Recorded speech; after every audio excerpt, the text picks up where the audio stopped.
dari kelompok 17. Di video ini kita akan menjelaskan tentang protokol harian di tempat pengolahan ikan. Simak videonya ya.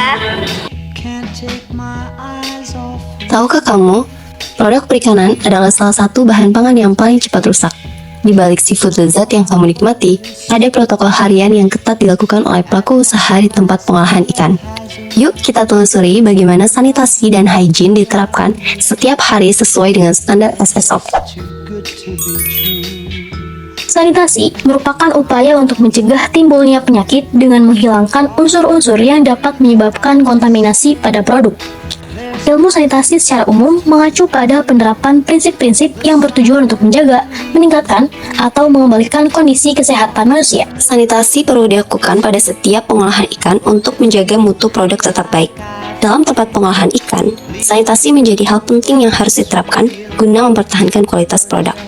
Untuk menjamin mutu dan kebersihan produk, diperlukan penerapan Sanitation Standard Operating Procedure atau SSOP yang berperan penting dalam menjaga sanitasi dan higien di lingkungan perusahaan.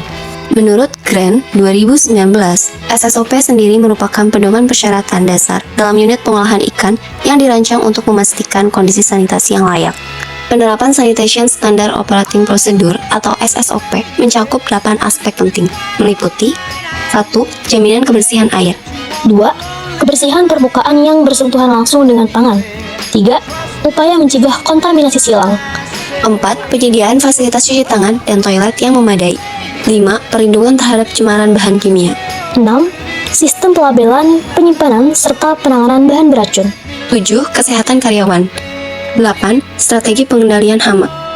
Berdasarkan hasil kunjungan ke salah satu tempat pengolahan ikan di supermarket Bogor, terdapat protokol harian yang wajib diterapkan untuk menjaga kesegaran ikan hingga sampai ke tangan konsumen. Protokol ini disusun berdasarkan persyaratan SSOP. Pertama kali karyawan diterima menjadi pekerja di tempat pengolahan ikan, terdapat atasan yang memberikan arahan mengenai petunjuk dan SOP yang harus dijalankan oleh setiap karyawan. Atribut sehari-hari yang digunakan tergolong sederhana, seperti apron, masker, sarung tangan, dan penutup kepala.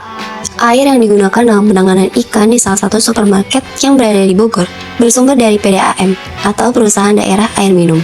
Air digunakan untuk pencucian alat, ikan, serta kebersihan karyawan. Tempat pengolahan juga menyediakan wastafel dengan air bersih mengalir untuk pengunjung yang datang dilengkapi dengan saluran air pembuangan. Dalam aspek kebersihan permukaan yang bersentuhan langsung dengan pangan, alat seperti pisau, talenan, dan wastafel selalu dicuci setelah ikan dipreparasi. Timbangan yang digunakan yaitu timbangan digital yang dibersihkan setiap hari sekali. Pembersihan alat dilakukan dengan air mengalir dan sabun. Khusus etalase tempat ikan dijual dibersihkan setiap 3 kali dalam seminggu. Jika es yang terdapat di etalase penjualan sudah mencair, es akan ditambahkan dengan es baru agar suhu ikan tetap terjaga. Tempat pengolahan juga dilengkapi dengan mesin pembuat es, sehingga es selalu tersedia. Dalam upaya pencegahan kontaminasi silang, tempat sampah ditempatkan jauh dari tempat penyimpanan ikan, serta terdapat alat insect killer sebagai pengusir atau perangkap lalat tepat berada di etalase penyimpanan ikan guna mencegah kontaminasi silang serta pengendalian hama. Penyimpanan ikan dilakukan di cold storage dan setiap spesies ditempatkan di wadah yang berbeda. Wadah yang digunakan yaitu styrofoam bersih disertai penutup yang rapat. Hal ini dilakukan untuk ikan yang belum terjual dan tergolong segar sehingga dapat dijual kembali di esok hari. Kesehatan karyawan dilakukan rutin sebulan sekali yang disediakan oleh perusahaan pengolahan ikan. Nah, demikian proses sanitasi dan higien yang dilakukan setiap hari di tempat pengolahan ikan. Mulai dari menjaga kebersihan alat, memakai alat pelindung diri, sampai mencegah kontaminasi, semua dilakukan agar ikan tetap segar dan aman sampai ke tangan kita. Jadi, di balik ikan segar yang kita beli, ada usaha besar yang dilakukan setiap harinya. Yuk kita jadi konsumen yang lebih peduli dengan keamanan pangan. Demikian video penjelasan mengenai protokol harian di tempat pengolahan ikan. Semoga bermanfaat bagi semuanya. Karena patin dalam penting, ibu bergina yang kurang lebih. Sekian dulu video dari kami. Sampai jumpa di waktu baru. Dadah!